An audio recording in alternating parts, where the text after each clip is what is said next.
আজকে আমি আত্মসমালোচনা নিয়ে কিছু কথা আপনাদের শোনাবো।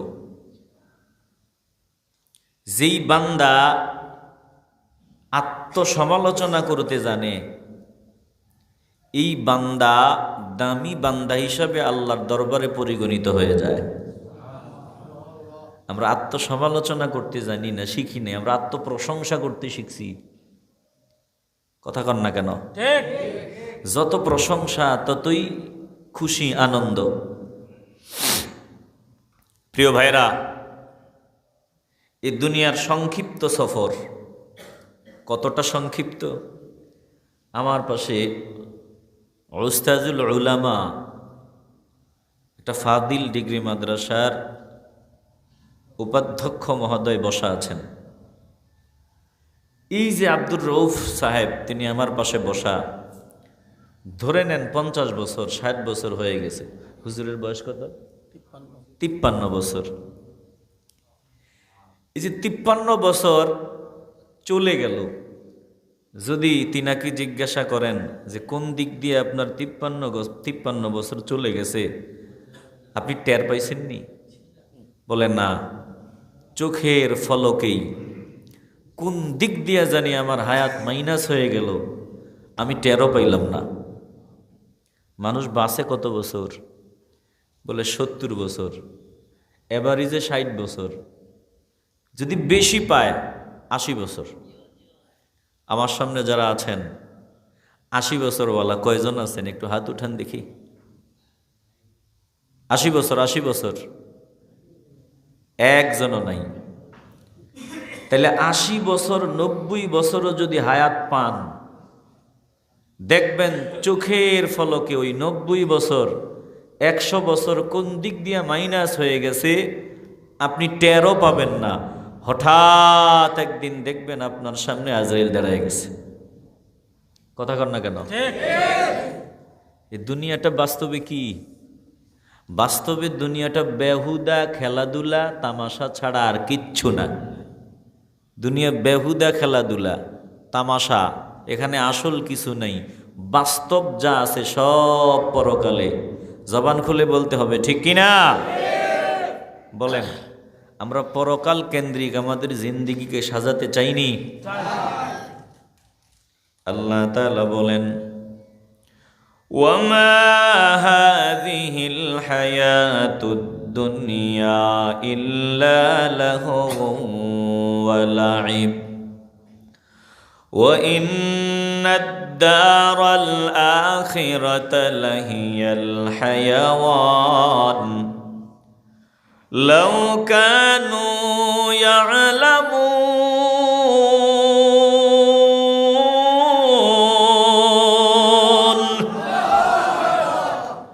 এ পূর্ব দেবারাইয়ের নবীন আশিকের দল, অনুরোধ করিয়া বলি একটু দিলটা নরম করে দাও। মাওলার কথাগুলো শোনার জন্য তৈরি হয়ে যাও রে বাবা। এই দুনিয়াটা কেমন? আল্লাহ বলে দুনিয়াটা বেহুদা খেল তামাশা ছাড়া আর কিছুই না। এখানে আসল কিছুই নাই। আসল ঠিকানা হলো আখেরাত, আসল বাড়ি হলো আখেরাত, আসল ঘর হলো আখেরাত। এটা যদি দুনিয়াদার বান্দাগুলা বুঝতো তাইলে কতই না ভালো হইতো। একটা জবানও বন্ধ রাখবেন না বাবা, ইমানের আওয়াজ দিয়ে বলবেন, আমাদের আসল ঠিকানা দুনিয়া নাকি আখেরাত? বাড়ি কই? কয় পূর্ব দেবারাই দক্ষিণ খাগাইল। বাড়ি কই? পূর্ব দেবারাই দক্ষিণ খাগাইল। স্থায়ী ঠিকানা কই? বললাম তো, পূর্ব দেবারাই দক্ষিণ খাগাইল স্থায়ী ঠিকানা। এরে বাবা, না না না, এটা স্থায়ী ঠিকানা না, এটা অস্থায়ী ঠিকানা। অল্প কিছুদিনের জন্য জমিনে আসলাম, কিছুদিন মাইনাস হয়ে গেছে। বলে অল্প কিছুদিন থেকে আর একটা বছর মাইনাস হয়ে গেল। চোখের ফলকেই দেখতে না দেখতেই বাকি দিনগুলো ফুরায়া যাবে। বলে বেহুদা খেলাধুলার জায়গা, খেলতামাশার জায়গা খতম হয়ে যাবে। এ দুনিয়া কিছুই না, স্বপ্ন ধোকা। চোখের ফলকেই দেখবা মাইনাস হয়ে যাবে। কোন দিক দিয়া মাইনাস হয়ে যাবে টেরও পাওয়া যাবে না। জোরে কোন ঠিক কিনা? ছোটবেলায় মাটি দিয়া গোল গোল পিঠা বানাইতাম, মাটি দিয়া, মাটি দিয়া পুতুল বানাইতাম। মাটি দিয়া খেলতেন না? কথা কয় না, খেলতেন না? মাটি দিয়া পুতুল বানাইয়া, মাটি দিয়া পায়েস বানাইয়া, পিঠা বানাইয়া শুধু শুধু ফাও ফাও মুখের কাছে নিয়ে বলতাম মিষ্টি রে চকলেট মজা, পিঠা মজা।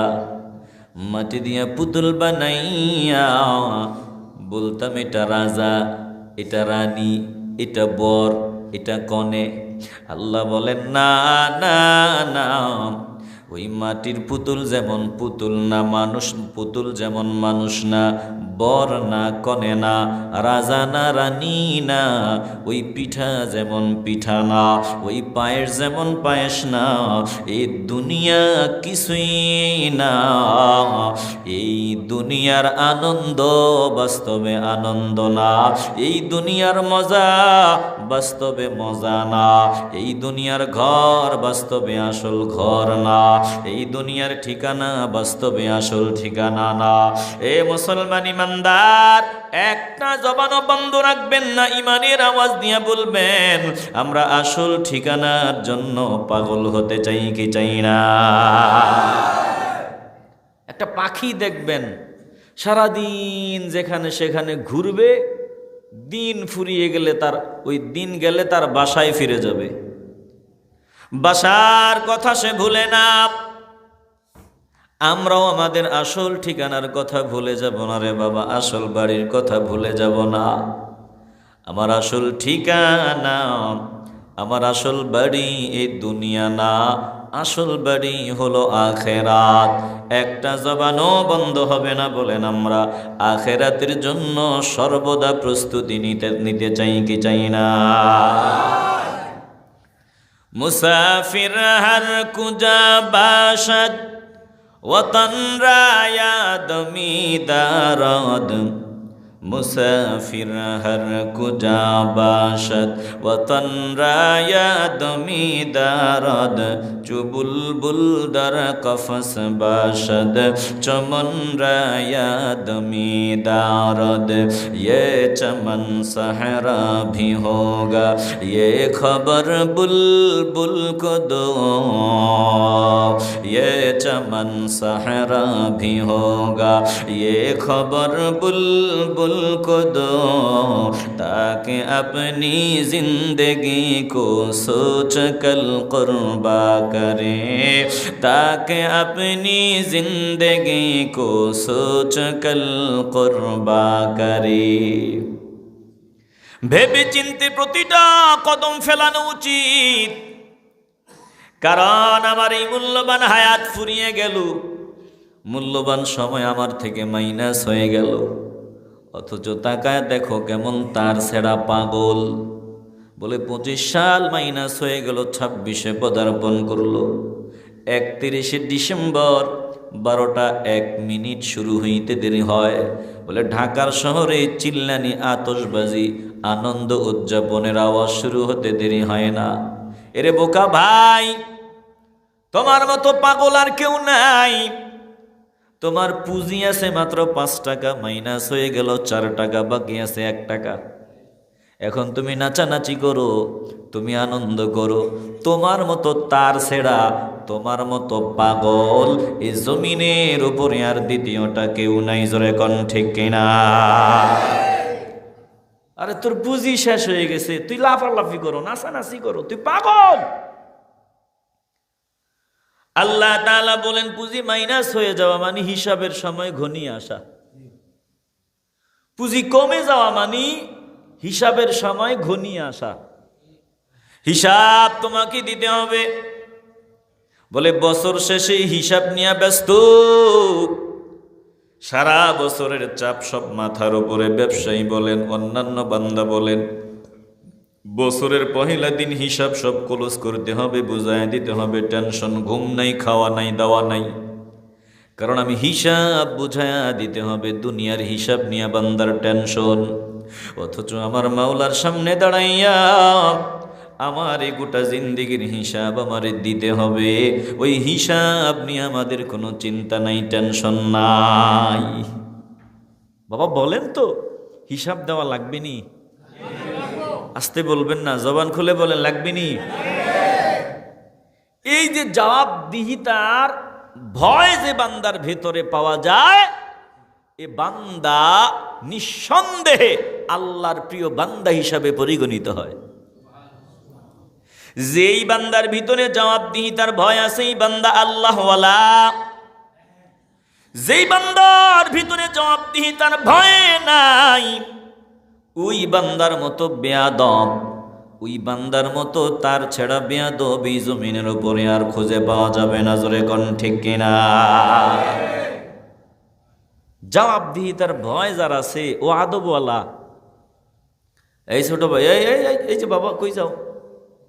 শোনো শোনো, তুমি এখানে বসো, বসে থাকো। আপনার বেজার হইতেছেন নাকি? ওয়াজকে একটু সামনে আগামো না বন্ধ করবো? বলেন আল্লাহ। একটু ভালোবাসা নিয়ে বলেন না আল্লাহ। আমাদের ভালোবাসা কবুল করেন। ভালোবাসা আল্লাহ ফিরাই দিতে পারেন না। এই যে জান্নাতের বাগানে আপনারা ফকিরের মতো বসা আছেন রে বাবা, হতে পারে গুনাহের কারণে কলবটা নষ্ট হওয়ার পথে, হতে পারে জবানটা না পাক, এই জন্য মাওলার দরবারে আমাদের তেলাওয়াত জিকির কবুল হবে না।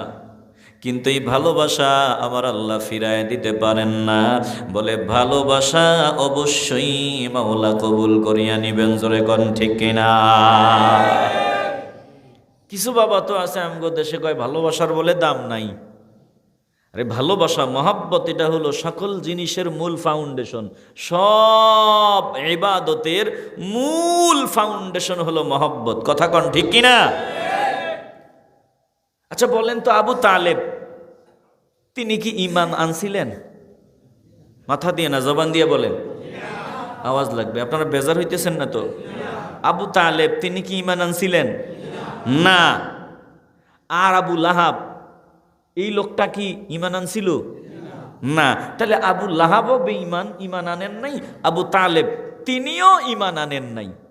এবার বলেন তো, আবু লাহাব আর আবু তালেব সমান? আওয়াজ লাগবে, মহব্বতের আওয়াজ। সমান? কেন সমান না? বলে আবু তালেব তিনি ঈমান আনেন নাই, আবার আবু জাহাল না, আবু লাহাব, উতবা সাহেবা, ওয়ালিদ বিন মুগীরা, এই লোকগুলাও ঈমান আনে নাই, কিন্তু সমান না। আবু তালেব তিনি যদিও ঈমান আনেন নাই, বলে ঈমান আনেন নাই, যদি ঈমান আনতেন জান্নাতের উচ্চ মাকাম পেয়ে যেতেন। ঈমান আনেন নাই, নবীরে মহব্বত করতেন। এ মহব্বতের বদলা আমার আল্লাহ আবু তালেবকে দিয়ে দিলেন। বলে যত লোক জাহান্নামী হবে, সব থেকে হালকা আযাব হলো আবু তালেবের। একটু চিল্লায় বলবেন আল্লাহু আকবার। এবার আপনারা বলেন তো, বুঝে থাকলে বলেন তো, মহব্বতের দাম আসেনি? মাথা দিয়ে না, জবান দিয়ে বলবেন আসেনি? ভালোবাসা মনে হয় সব জমায় রাখছে, ওই যে তফসিল ঘোষণা হয়েছে, হ্যাঁ, ওখানে গিয়া ব্যাঙ্গের মতো লাফাইব আর স্লোগান দিব। এই জায়গায় একটু কথা বলবেন, কি বলবেন? সুবহানাল্লাহ বলবেন, আলহামদুলিল্লাহ বলবেন, আল্লাহু আকবার বলবেন, তাকবীরের আওয়াজ দিবেন, রিসালাতের আওয়াজ দিবেন। বলেন তো, এ কথাগুলো বললে জবানের মালিক খুশি না বেজার? তাহলে একটু ভালোবাসার আওয়াজ দিয়েন। শরম লাগে মনে হয়? শরম লাগে? গালি দিতে শরম লাগে না তো? ওই যে মারামারি লাগছে, গলার রক খাড়া হয়ে গেছে, তিনজনে মিললে ধৈর্য রাখতে পারে না, তখন ঠিকই চিল্লায়, স্যার খায়ালামো, কাট্টালামো, কুট্টালামো, স্যার। আর গালি তো আছেই, ফুল গিয়ারে গালি। 10 জনে মিল্লা থামায় রাখতে পারে না, জজবা চলে আসছে। বলেন তো বাবা, ওখানে জজবার হালতে গালি দিলে জবানের মালিক খুশি না বেজার? এই জান্নাতের টুকরা আল্লাহর ঘর, এখানে বসছেন, যদি ভালোবাসা নিয়ে সুবহানাল্লাহ বলা যায়, আলহামদুলিল্লাহ বলা যায়, আল্লাহু আকবার বলা যায়, তাকবীরের আওয়াজ দেওয়া যায়, রিসালাতের আওয়াজ দেওয়া যায়, দিল থেকে বলবেন জবানের মালিক খুশি নাকি বেজার? দেখি একটু চিল্লায় বলেন তো আল্লাহু আকবার। এরে বাবা, দিল দিয়ে অনুধাবন করিয়া লাও। সামান্য সময় কলিজার ভিতরে কথাগুলো ঢুকায় নাও, তাইলে আমাকে বিদায় নিতে হবে। এই জমিনে আমি থাকতে পারবো না, জমিন থাকার জায়গা না। হিসাবের সময় আমার খুব নিকটে, অথচ আমি কপাল পোড়া, আমার খবর নাই। আমি পাগলামিতে মত্ত আছি, আমি পাগলামিতে আছি। কত বান্দার নজর দিয়ে দেখেন 40 বছর অতিক্রম হয়ে গেল, এখনো ছোটবেলার স্বভাব বান্দার পরিবর্তন হয় নাই, এখনো বাল্যকালের স্বভাব বান্দার পরিবর্তন হয় নাই। অথচ 40-এর পরে আর কোনো অজুহাত পেশ করার সুযোগ নাই। আল্লাহ বুঝি নাই বলে এরকম কোনো অজুহাত আল্লাহর দরবারে দাঁড় করাবার কোনো সুযোগ নাই। আল্লাহ তাআলা বলেন, হিসাবের সময় নিকটের বান্দা, তোর খবর নাই। ইকতারাবা লিন্নাসি হিসাবুহুম ওয়া হুম ফি গাফলাতিম মুরিদুন।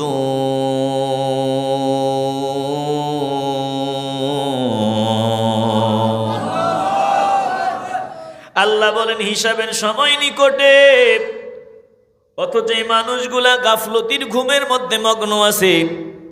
ওরে বাবা, আমারে বিদায় নিতে হবে, হিসাব আমাকে দিতে হবে, জবাবদিহিতা আমাকে করতে হবে।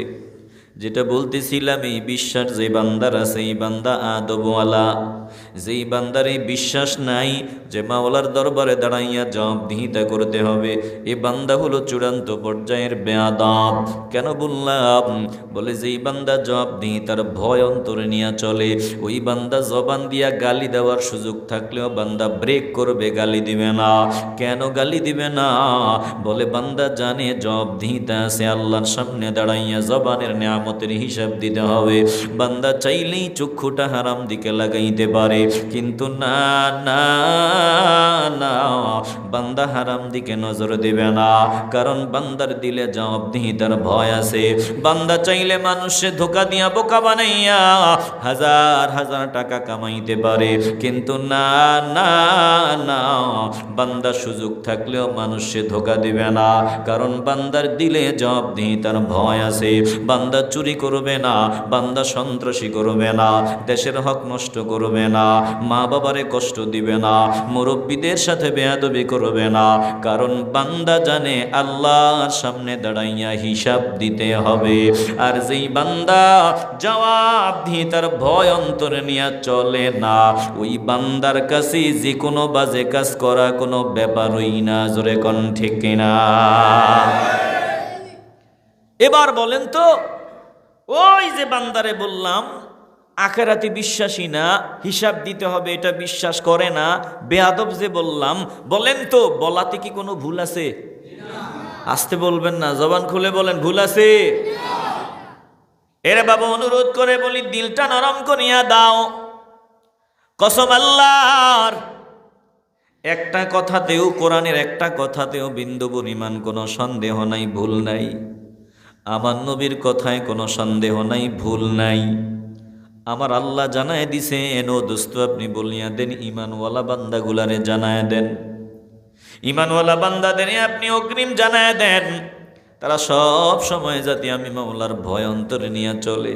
ইয়া আইয়ুহাল্লাযীনা আমানুত্তাকুল্লাহ, ও ইমানদারের দল, আল্লাহকে ভয় করিয়া চলো, আর সর্বক্ষণ চিন্তা করবা।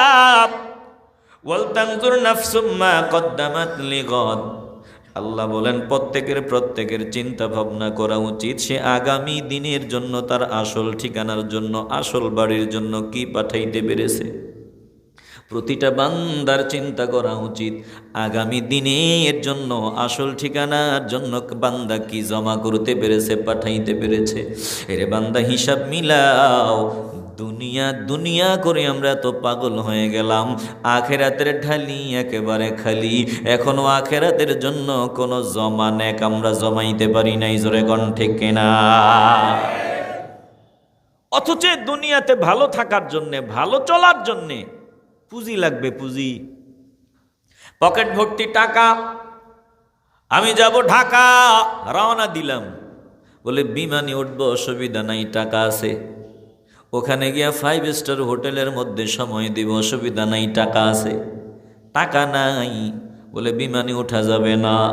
টাকা নাই, বাসের মধ্যে, লোকাল বাসেও যদি ওঠো ঢাকা যাইবা, বলে যখন ওই বাসের লোকগুলা ডাক দিয়ে বলবে টাকা দাও, পকেটে টাকা নাই, বলে কিল গুতা ইচ্ছা মতো লাঠি উষ্ঠাও তোমার কপালে আছে, জোরে কোন ঠিক কিনা? পকেটে টাকা আছে, অসুবিধা নেই। এই দুনিয়াতে টাকা থাকলে ভালো চলা যায়, ভালো খাওয়া যায়, যদি আল্লাহ চায়। অনেক সময় টাকা থাকলেও ভালো চলা যায় না, ভালো খাওয়া যায় না, কথা কোন ঠিক কিনা? তো টাকা থাকলে মোটামুটি ধারণা করেন যে ভালো চলা যায়। বলে দুনিয়া থেকে বিদায় লগ্নে তো টাকা চলবে না, এ দুনিয়ার ক্ষমতা চলবে না রে বাবা, টাকা চলবে না। যদি ক্ষমতা চলতো তাইলে এই যে শহীদ জিয়াউর রহমানের তিনার স্ত্রী বেগম খালেদা জিয়া, সাবেক প্রধানমন্ত্রী, তিনি জমিন থেকে বিদায় হয়ে গেল, তিনি জমিন থেকে বিদায় হয়ে গেলেন। যদি ক্ষমতা ওখানে চলতো, বলে মরার সময় আজরাইলের সামনে যদি ক্ষমতা চলতো, উনি যাইতেন না। যদি মরার সময় টাকা পয়সা চলতো, বলে হাজার হাজার লাখ লাখ কোটি কোটি নেতা কর্মী আছে, যদি টাকার বস্তাও হাজির করা লাগবো, বলে পদ্মা সেতু বানাইতে যা টাকা লাগছে, নেত্রীকে বাঁচাবার জন্য এই পরিমাণ সমপরিমাণ টাকা লাগবে, আগামী 24 ঘন্টার মধ্যে নেতা কর্মীর অভাব নাই। সারা দুনিয়া থেকে 24 ঘন্টার আগে পদ্মা সেতু বানাইতে যা লাগছে, এর থেকেও বেশি টাকা রেডি করা সম্ভব, জোরে কোন ঠিক কিনা? চলবে না, চলবে না টাকা, চলবে না ক্ষমতা। এরে বাবা, দিল দিয়ে অনুধাবন করিয়া লাও, তাইলে আজরাইল সামনে দাঁড়ায় গেলে ক্ষমতা অচল, টাকা অচল, জনবল অচল, কিছুই চলবে না। আজরাইলের সামনে কি চলবে? বলে আজরাইলের সামনে চলবে ঈমান আর আমল। ঈমান আর আমল নিয়ে যদি রেডি হও, আজরাইল আসিয়া গরম নজরে তাকাবে না, নরম নজরে তাকাবে, সুন্দর কথা বলবে, সুন্দর চেহারা নিয়ে হাজির হবে। আর সালাম দিতে দিতে বলে জান যাবে, বারবার সালাম দিবে, জোরে কোন আল্লাহু আকবার। দেখেন না, ভিআইপি পার্সন আসামি যখন ধরতে আসে প্রশাসনের লোক, সালাম দিতে দিতে জান যায়, আসসালামু আলাইকুম স্যার। চিন্তা করেন না, নিয়মতান্ত্রিকভাবে আসছি, উপরের অর্ডার। আপনি কেমন মানুষ আমরাও জানি, তারাও জানে। ও স্যার, টেনশনের কারণ নাই, সর্বক্ষণ আমরা আপনার নিরাপত্তার দায়িত্বে আছি, শুধু নিয়ম মানার জন্য আসছি। স্যার গো, সম্মানের সাথে আপনি গাড়িতে ওঠেন, আপনার হাতে হাত কড়াও লাগানোর সুযোগ নাই, অর্ডার নাই। উপরের অর্ডার শুধু আপনার সম্মান দিয়ে নিয়ে যাওয়া, হাত কড়া লাগাবো না। বলে আপনার যাতে কোনো অসুবিধা না হয় শুধু উঠেন। বলে উঠলু, সম্মানের সাথে গেল।